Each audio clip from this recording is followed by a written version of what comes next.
as the Dreadnought era opened, the Italian Navy, the Regia Marina, had faced a bit of a problem.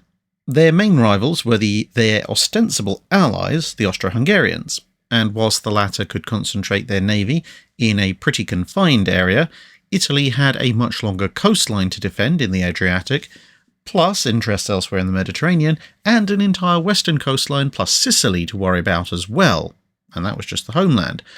At first, it was suggested that the Regia Marina would thus need a 2-to-1 advantage over the Kaiserliche und Königliche Kriegsmarine to ensure security, but Austro-Hungarian building efforts made it rapidly clear that that wasn't going to be possible.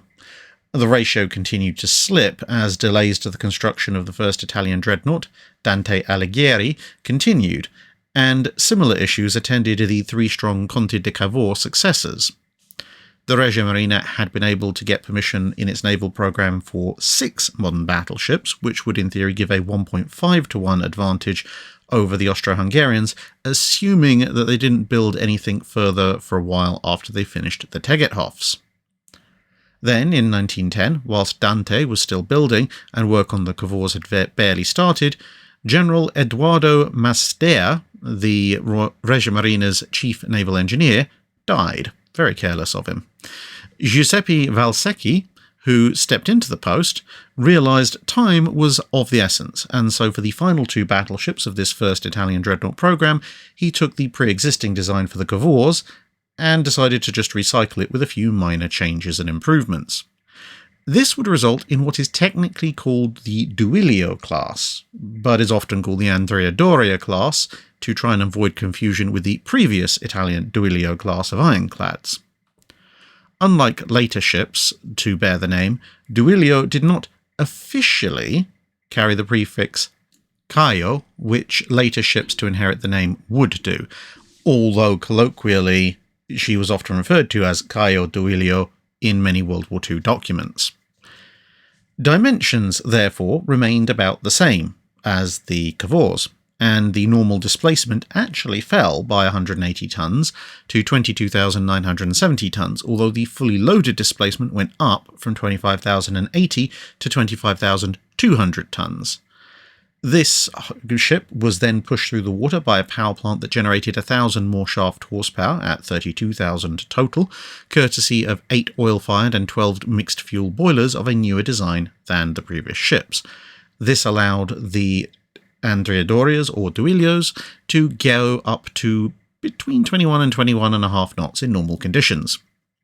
The main battery remained 13 guns of 12-inch caliber arranged in 5 turrets, a twin superfiring over a triple forward and a similar arrangement aft, whilst a third triple sat amidships between the 2 funnels, lowered by a level compared to the Cavours to help save weight.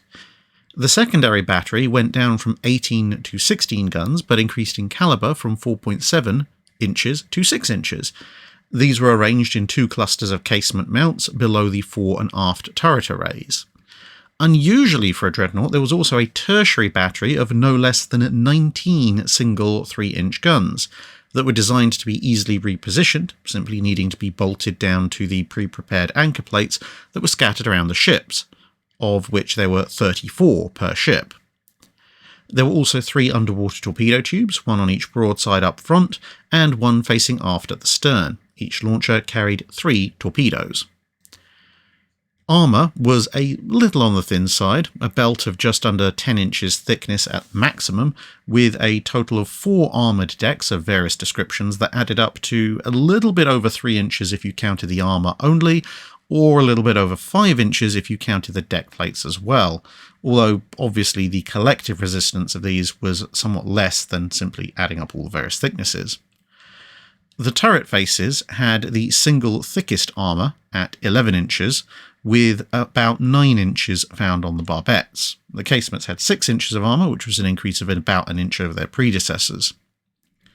With the ships laid down in 1912, launched in 1913, and commissioning in 1915 and 1916, the Regia Marina recognised the weakness in their protection before they'd even entered service. In a world where most ships were carrying 13.5, 14 or even 15-inch guns, the armour wasn't adequate, and they might also have seemed a bit undergunned.